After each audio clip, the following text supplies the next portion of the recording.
The opinions expressed are those of the participants and do not necessarily reflect the official positions of the sponsors, advertisers, or presenters. Advertising does not imply endorsement by the sponsors and presenters.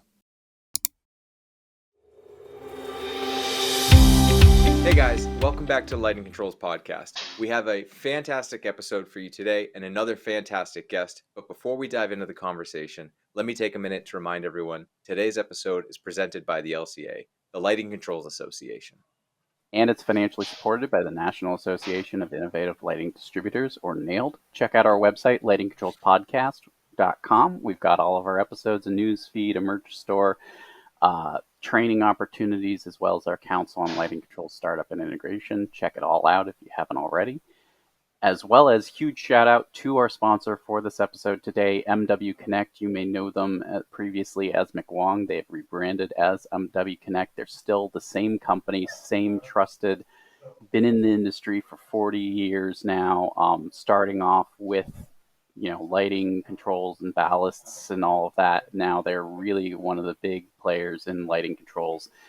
When it comes to Bluetooth technology especially, they're really a great partner for us. We really appreciate all of the support. We could not do this podcast without them.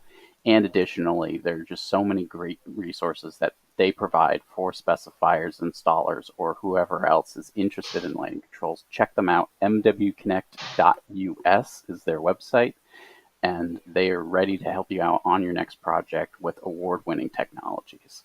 But until then, let's get into this conversation. So today we have Jose. Jose, do you mind just giving us a quick breakdown on who you are and what you do? Yes, sir. I am currently a solutions engineer, lighting expert, or a lighting auditor, in the field of course, lighting in commercial, industrial, and some residential spaces. So in that case, I actually go in there, audit ASHRAE level 1, 2, or 3, audits of lighting controls, and try to find, or not try, but work on reducing the amount of energy that they use and changing technologies. Also in controls, and this is basically we're using here in the Northeast, is local law 88, which is telling any building over a certain amount of square footage that they have to reduce the amount of energy that they use. And of course, we use lighting as the low-hanging fruit because it's usually the best ROI or payback. Sure. Well, thank you so much for joining us here today. And, it's really interesting. You used a term that I'm not too familiar with, which is solutions engineer. And so I was curious if you wouldn't mind just explaining that a little bit more. Okay. Yeah. And again, I guess it's just a name that we'd like to give in our field of work. We like to give ourselves titles, but a little bit more in depth. Solutions engineer is, I go in there, I identify what technology is being used. So is it fluorescent? Is it compact fluorescent? Halogens, all those type of things. And then I go back to the drawing board and see what's going to be the best effective way to reduce the amount of energy without losing light output. Mm-hmm. So of course, we don't want to create any safety or, you know, dim working areas. So we want to make sure we replicate the lighting output. And then we, of course, with the amount of reduction of energy. So this takes in, again, the spaces that we're auditing, or we're visualizing, to also, make sure that we're giving them the best solution base of what's going to help them. Like I said, again, paybacks, ROI, maintenance costs, and all those other things.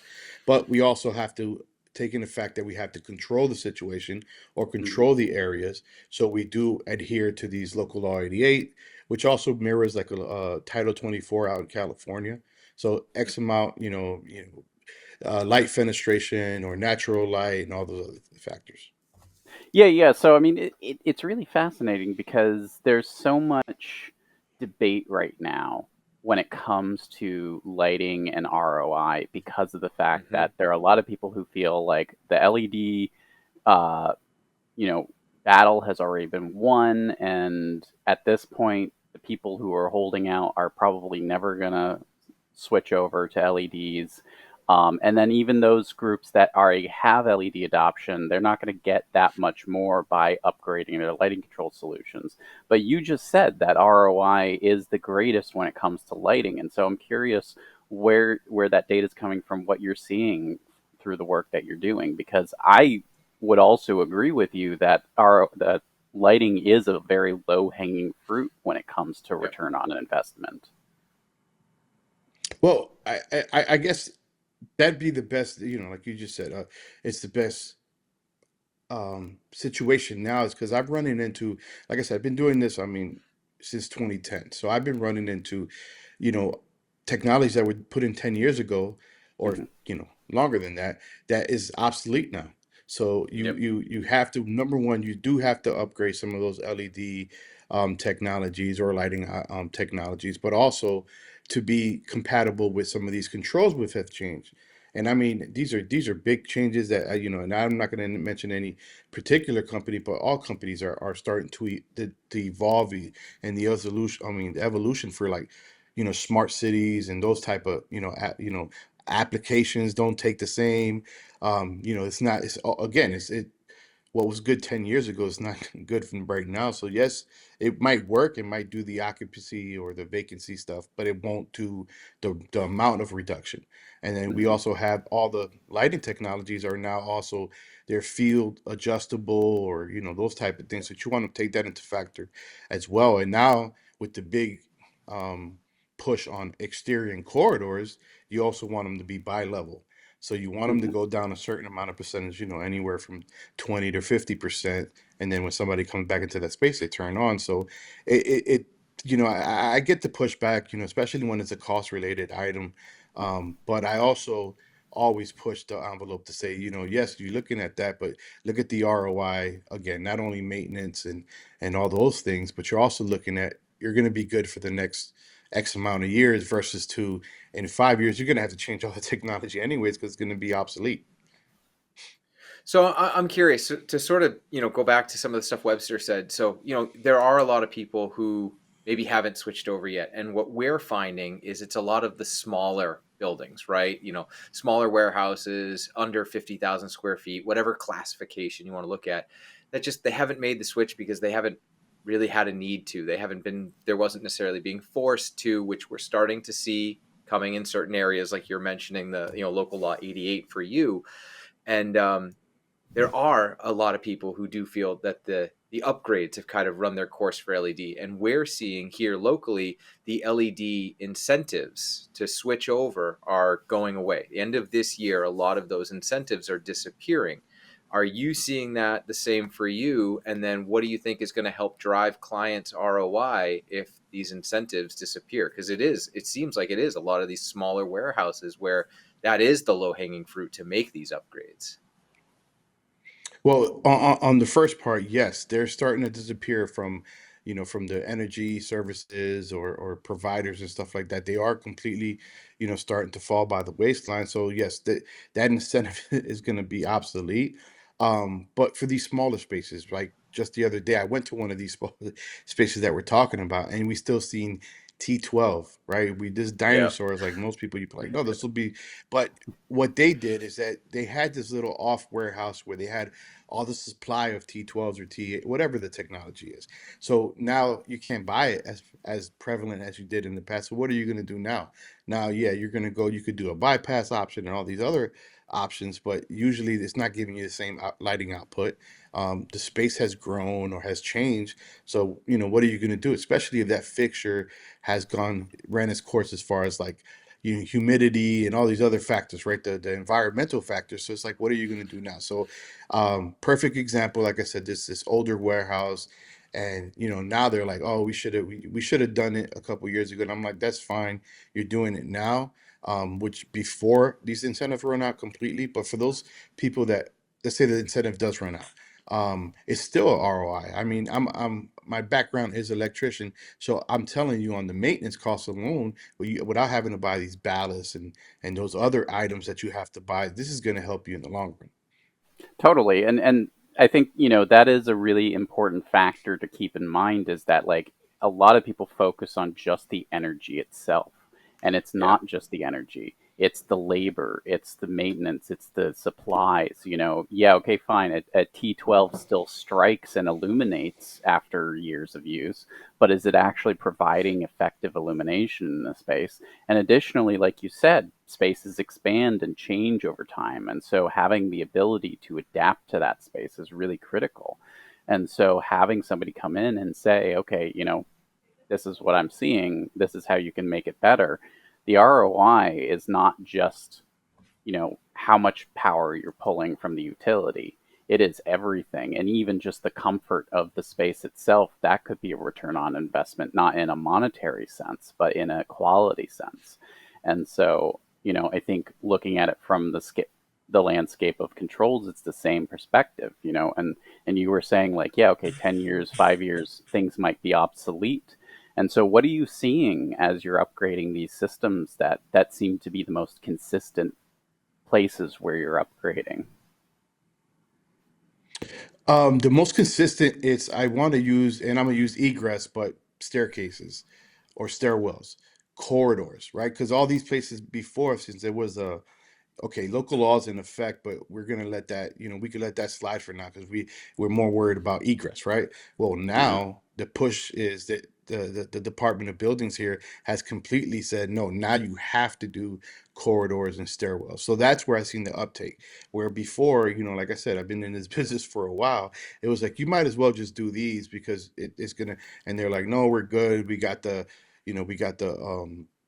nuclear tape on the floor and we're good for 90 minutes. Yeah, all that sounds good, but are you really thinking about, like we said, maintenance costs and preventative maintenance and all this other stuff? So that's where I see a big uptake. And I mean that in the hospitals and industrials. So they're really starting to see. And then everybody says, oh, yeah, I like that better. If nobody's in the stairwell, it goes down X%.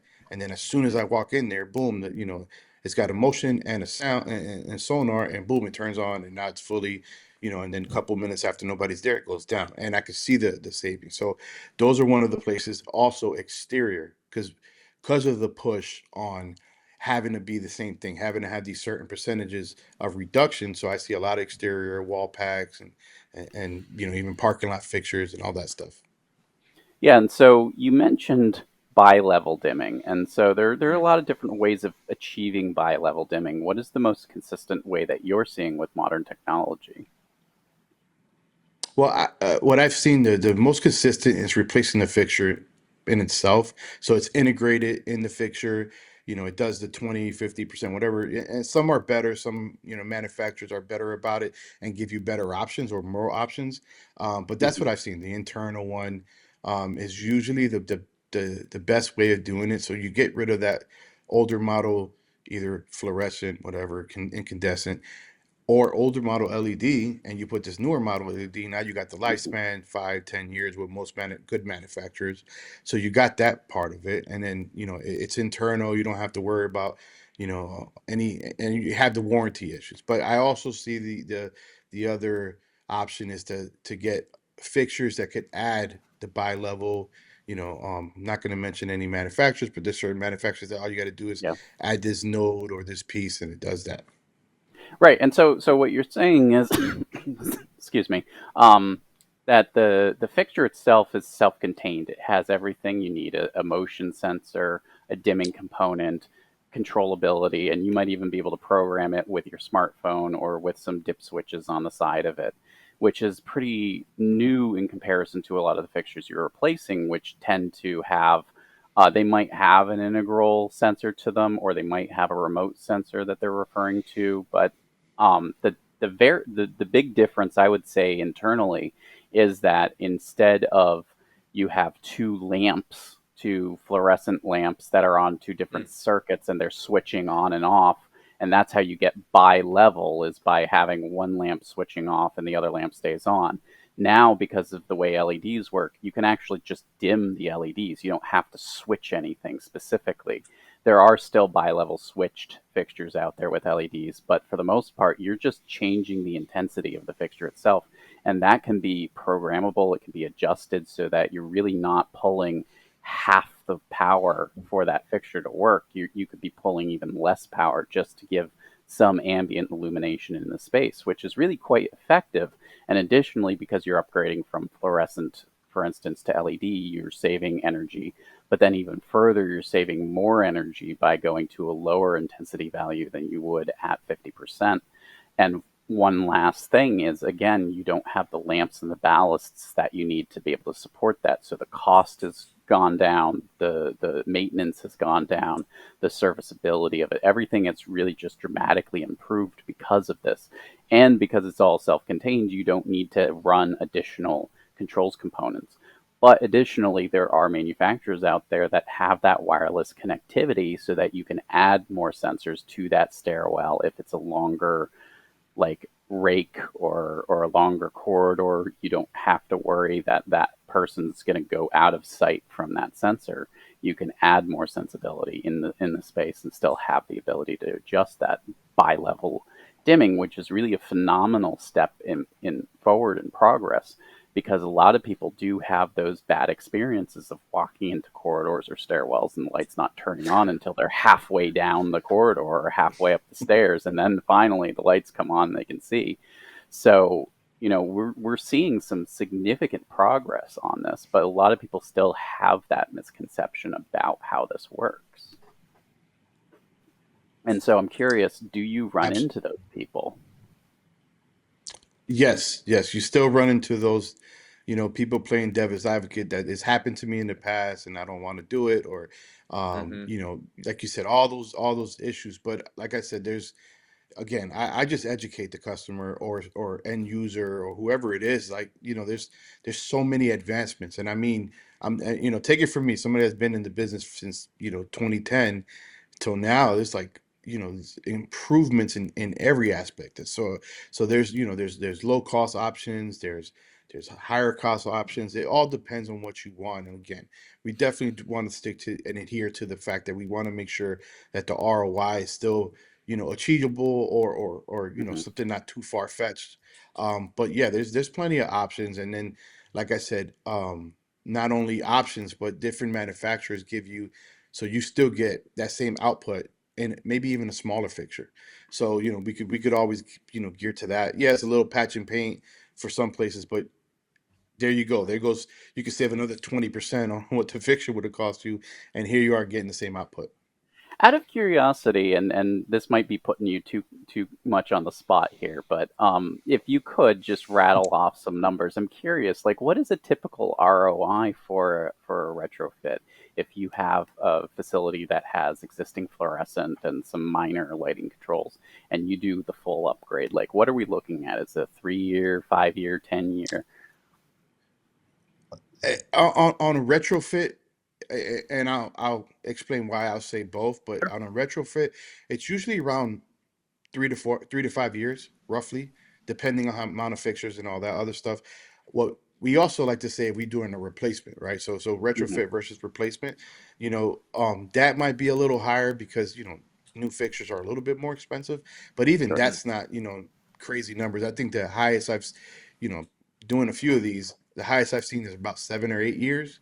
But we Wow. usually try our best. We try to keep it between 5 and 6 years on the new fixtures, and then 3 and 5 years on the retrofits. Again, retrofit meaning that the reason why sometimes on the higher is that Mhm. you're putting that ox sensor in there, that bi-level section. So those things do run up costs because you're putting another driver and to that, No, I but think usually I around think that. that's a really good distinction. And just to clarify, what would you define a retrofit as versus a complete replacement?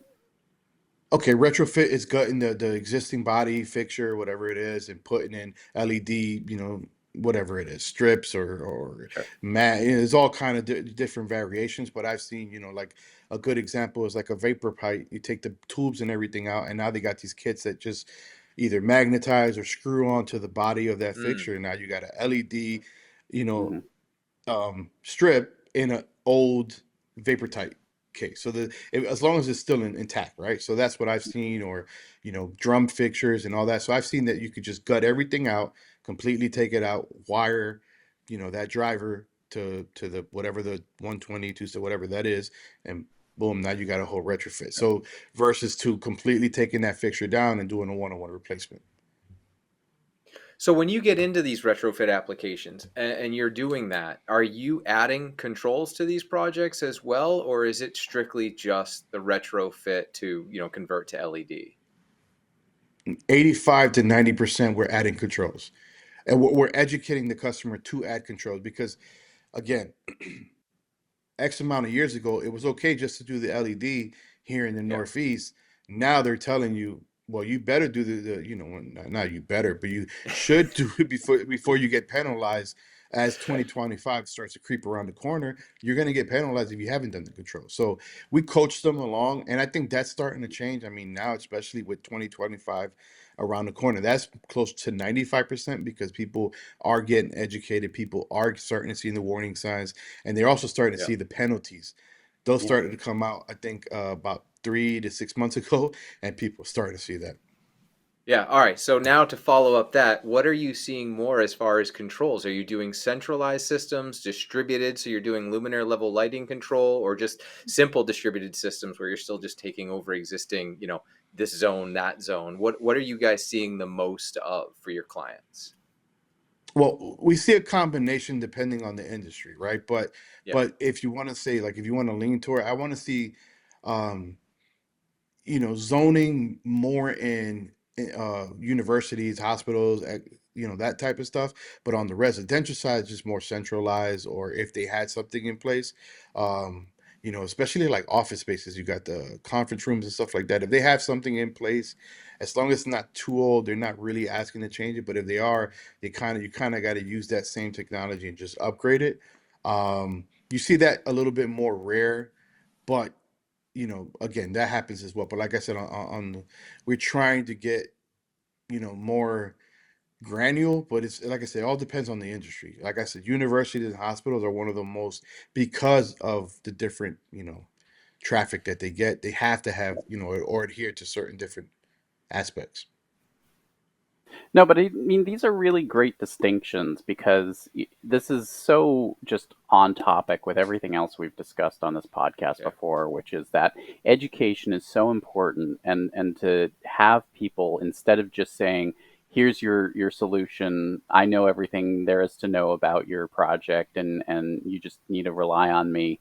You're actually taking a proactive step and saying, okay, this is what you need to know. This is how you can really identify what you need and talk really savvy about this topic. And so making sure that you're approaching each project with that level of concern for the knowledge of the end users really is a critical step that can sometimes get missed. A lot of the time you end up on projects, or not you, but one would end up on projects where there is no control intent narrative, there's no conversation with the end users, there's no information about what people expect when the system is completely installed. And so what you're saying is you're taking that additional step to say, what do you want? What are you trying to achieve here? This is how you can achieve that, and this is how the technology can really help you move forward. And additionally, it sounds like from your perspective, you're a very agnostic group. Is that accurate? Yes, and that's kind of the people that, or entities that I like to work with, because one, I still push or lean towards moral and ethical values. So I want to make sure that I'm not just throwing something in your face because it's going to make me money at the end of the day. Mhm. I also want Yep. to educate you, so on the back end you feel like you got full service or value, and then that way you could say, yeah, I feel empowered, instead of saying, yeah, they came in here and they did all this stuff, and I really don't know if I got my money's worth or value worth. Right.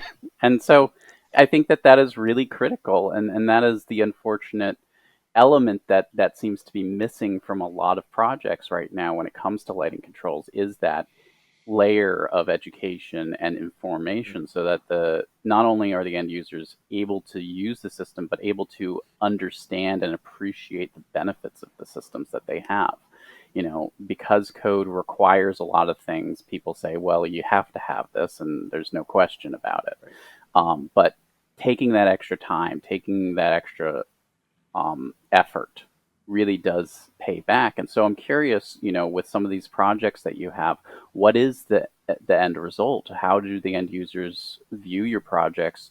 do you get callbacks and troubleshooting and issues? And additionally, do you get like a lot of applause and appreciation for the work that you're doing? Callbacks and issues are on certain manufacturers. Certain manufacturers got it figured out. They've been doing it long enough, and it's pretty simple. But some of them are trying to compete with that, or one or two or three, manufacturers that know controls, right? And they try and they fall short of it, so you get more callbacks and more issues.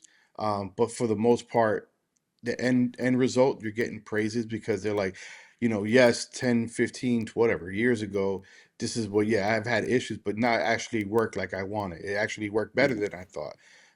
And I say that in a lot of universities and hospitals, they're really, really happy with the results. And then again, the person that's paying that utility bill is really happy because they're actually seeing that savings, or Right. reflectively seeing savings. Well, and I think that's really good to hear, because there are so many people out there who do lighting controls and they get burned, and they say, I'm never doing lighting controls again, because the fact that I get so many callbacks and so many nuisance issues as a result. And I think one of the things that you identified is really important to think about is manufacturer and brand awareness. There are some excellent, excuse me, some excellent brands out there, for sure. Yep. I'm not knocking brands on default, but there are also some really insidious brands out there that don't do a lot of support for their products and just kind of beta test live with their end users, and as a result the quality really suffers. And so, out of that kind of perspective, are there some ways that people can identify which brands are good and which brands are not so good? Like, do you have ways of evaluating brands? If, say, for instance, a new brand comes knocking on your door and says, hey, have you considered our product? Is there a vetting process that you go through? My biggest thing is the troubleshooting. Like, how live is your troubleshooting? So if I do have an issue, do I have to wait? Do I have to wait the whole weekend before somebody answers me back? Is there not a response? So those are my biggest pet peeves. Again, being that my background's electronic technologies, electrician, that's what I'm looking for. I'm just looking for if it does fit right. And I hate to use it because people get mad at me when I do it, but it's like there's going to be at least a 2% error in everything we manufacture. Right. So who's going to fix it? And that's my pet peeve is I'm a troubleshooter, so I'm looking always at the trouble part. So that's what I do. My vetting process, or what I try to give it the end user, is that be like, I know it might be a little bit more expensive using this guy or this company, but here are the reasons why this added value is better. I feel that you want to, they might have sold you on this, and I don't try to knock nobody. I just say, how good is that? How good is that response, especially for critical areas like I mentioned? Yeah, and that support that you mentioned is so key, because there are certain manufacturers that even that I deal with, where you call, you get a voicemail, and the voicemail says we will call you back within 24 hours. Like it's the worst when you're on site, and we cover all of New England, so it's not uncommon for me to have a technician 4, 5, 6 hours away from the shop, and to then find out that you're not going to get support on the same day is very, very tough. And it's tough for the customer because it now requires a second service call. They're not happy about that.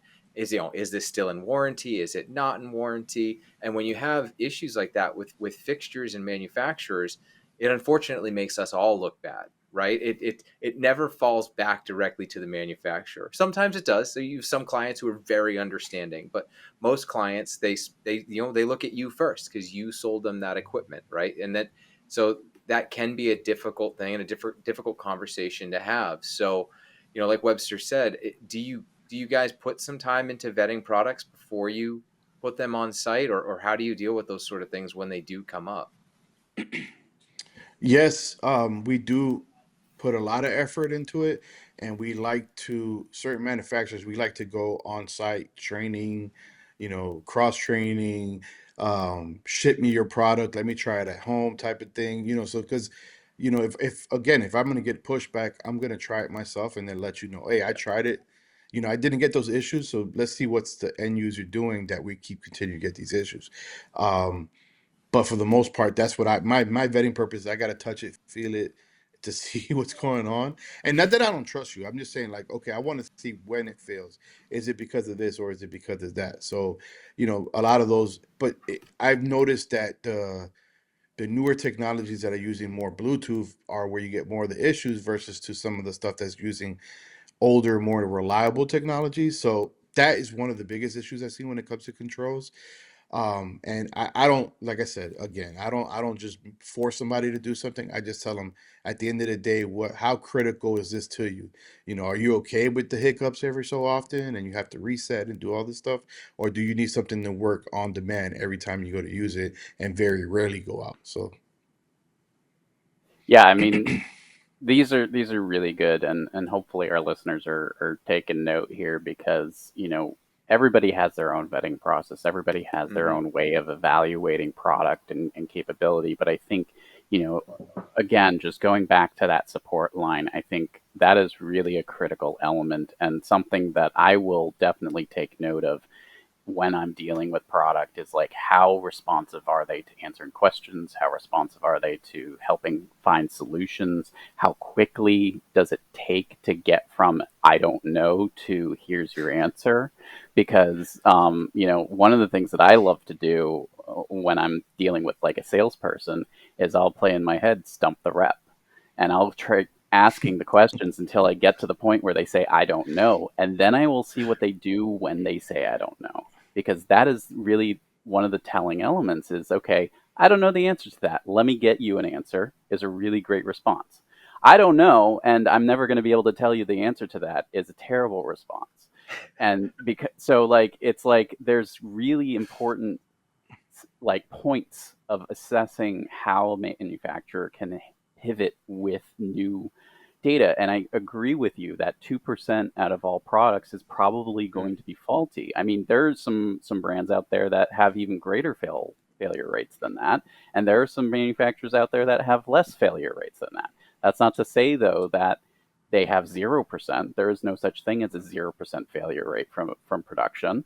So getting that impression and understanding, okay, yeah, let's say I sell 2 products, fine, maybe there's a 100% success rate.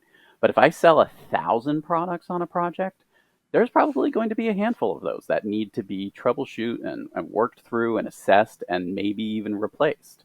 And how that manufacturer handles that experience and takes care of not just the person on site, but the end user, is really critical to the success of the project, because that's where those really bad impressions get burned into people's minds. Is like, it doesn't work and it's never worked. Yeah. That right there is the worst impression that we can leave on people when it comes to lighting controls. And so, out of your experience, have you had to blacklist any manufacturers? And I'm not asking for names, obviously. No, I'm not, I won't. Like I said, ethical, moral, and my mom's always taught me, if you got something bad to say, just keep it to yourself. But yes, yeah, yes, there is companies that I would never ever, even if the customer like swears by it, I would just tell them, look, I haven't had a success rate with that.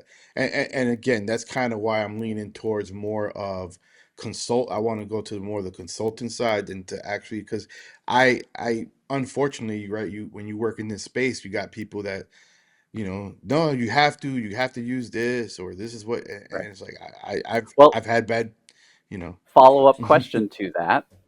Is there anything a blacklisted manufacturer can do to recover? Oh, absolutely, absolutely.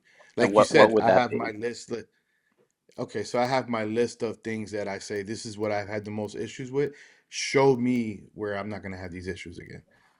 Show Mhm. me, and I don't mean like one off. I mean, show me. Let's do Yeah. a small project together. Let's build it out. Let's, like you said, let's make sure that when I call somebody, they either answer the phone, number one, or show up. Like, there's a manufacturer that I know when it comes to controls, and if I say something, they're sending somebody out there. Especially if it's something they did, or they feel like they don't even have an answer to it.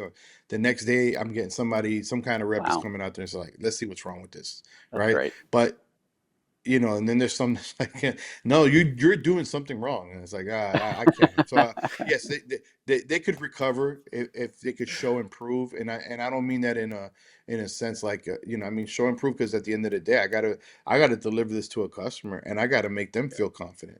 So I could tell them, Hmm. no, I did all the beta testing, it worked, it didn't work, this is what works, or maybe it was this, maybe it was that. So then I could give them a definite. I hate to give somebody I don't know the answer here, and I don't know if I ever get the answer. So I always tell them the same thing: give me some time, give me 24 hours or 12 hours, whatever it is I could give them, or Yep. give me an hour sometimes, and let me go try to figure this out. Yeah, totally. No, I think, again, that's really good information because there's so many people who will just say, okay, nope, they're blacklisted. I'm done. I'm never going to give them another shot. But I think that that's a really good way of keeping yourself neutral, is saying, okay, you said you're better about this. Let's give you a small project and see if you've improved. And so, yeah, manufacturers make bad moves. Salespeople make really bad sales pitches. It happens. That's not to say that that is a representation of everything that brand is associated with, but it is sort of like a check and balance. And so having these ways of going back and saying, okay, you burned me before. Let's try Hmm. again. Let's reset. Let's see if you've improved. And so I would hope that the manufacturer would put all of their effort in to make sure that that project goes flawlessly, because, that's how Ron and I met, actually. We got pulled onto a project that had been burned before, and the owner was like, this needs to go flawlessly, otherwise we're never going to do this again. And so Ron and I worked really hard to make sure that it went flawlessly, and it went really well, for sure. Yep. But it took a lot of extra effort to make sure, and hovering over the manufacturers saying, okay, this is going to work, right? This is going to work. And even doing mock-ups if we needed to. And so that, like, recovering from a burn requires so much extra effort. And so that's why a lot of people, I think, will just default and go, nope, never going to do that again. And that is really an unfortunate reality that we live in, where there's so many people who are just like, no. But it's also interesting to hear that you will push back on owners who are like, I want to use this brand. And so I'm curious, how those conversations evolve. Well, I'm gonna use my past experiences and say, okay, if you're okay with it, right? You sign off here and you say you're okay with it. Don't call me back for this list of Yeah. things that could happen or have happened in the past. So that's how I push Yeah. back. I mean, like I said, there's some customers that they're like, no, they live and swear by something, and be like, that's fine, as long as you're okay with it and you're not cursing me out at 2 in the morning because something happened, then I'm good. So that's the way the pushback. And again, I don't force anybody. Unfortunately, I actually worked in sales and retails for a couple years in my life. So I understand that realm, and I'm not gonna push anything on nobody, but I just, like, again, I troubleshoot, and I don't just play devil's advocate. I really troubleshoot, and I really live and breathe things that I like to do. So I'll tell them, look, if you'll sign off, please sign this waiver and say that you're okay with it and you could deal with it directly. I'm okay with that. So That's awesome. I mean, I think that that is a really important step to make. And I think, again, depending on the project's needs, if the owner or end users are like adamant, I want to use this brand. Yeah, I mean, Yeah. there's no reason to say no, but at the same time, it does make sense to say, this has been my experience with this brand. If you're okay with that experience, fine, it's all you. But at the same time, making it very clear and even getting a sign off or some documentation saying, I have explicitly told you to expect this. So if it happens, please know that I warned you. And I think that that is really helpful, informative, because it's still giving the owner that choice in the end, but it's giving them informed choice as opposed to just saying, all right, fine, yeah, it's yours, it's your project, whatever. Um, so I really applaud you for taking that initiative and that extra step of giving that information. And so, we're almost out of time here, and I want to recap this, but this is really interesting stuff because, you are kind of representing the entities that Ron and I want to see in this industry more and more, Yeah. which are these independent groups that are helping facilitate change in the industry, that are really motivating education and informed decisions when it comes to lighting controls, and providing effective solutions that meet what the owners want from their projects. And so, it's really heartening to hear about all of this because it's really great. I love this.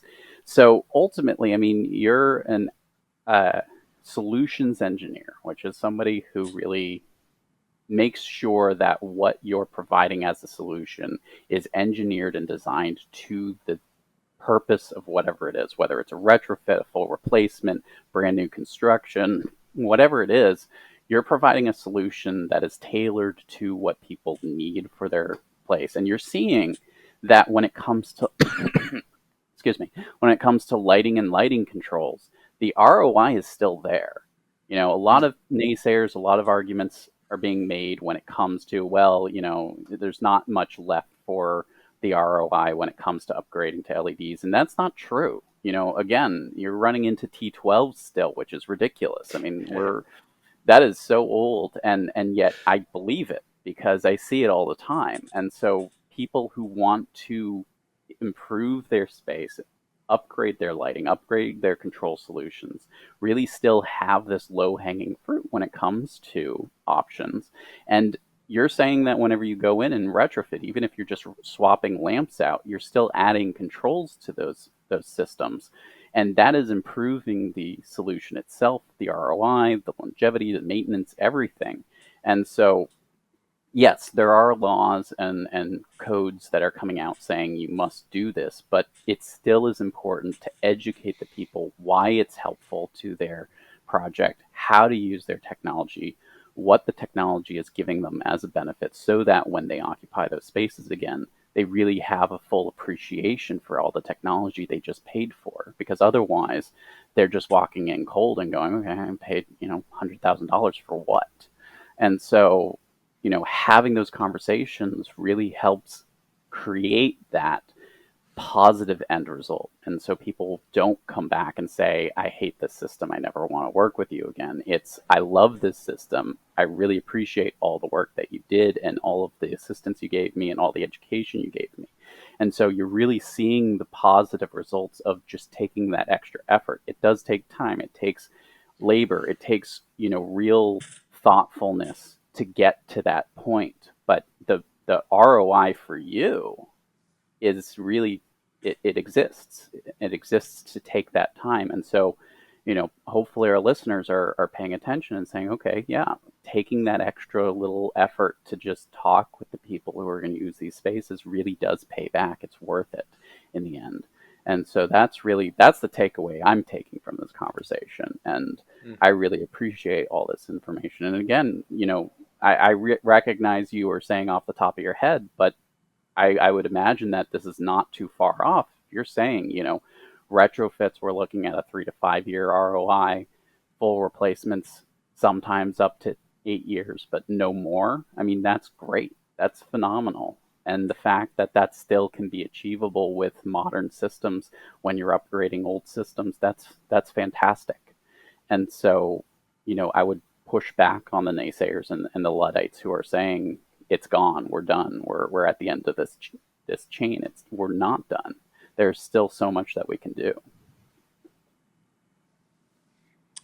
And just to add on to what you just said, so you're gonna have people, like you said, you're gonna have the naysayers or whatever they want to call themselves, to keep saying this, but show me where it's done. Show me where, like I just saw, I could send you Right. the picture. Not that I know you guys believe me, but I could send you the picture of a place that I just walked that still had T12s, and I mean just last week.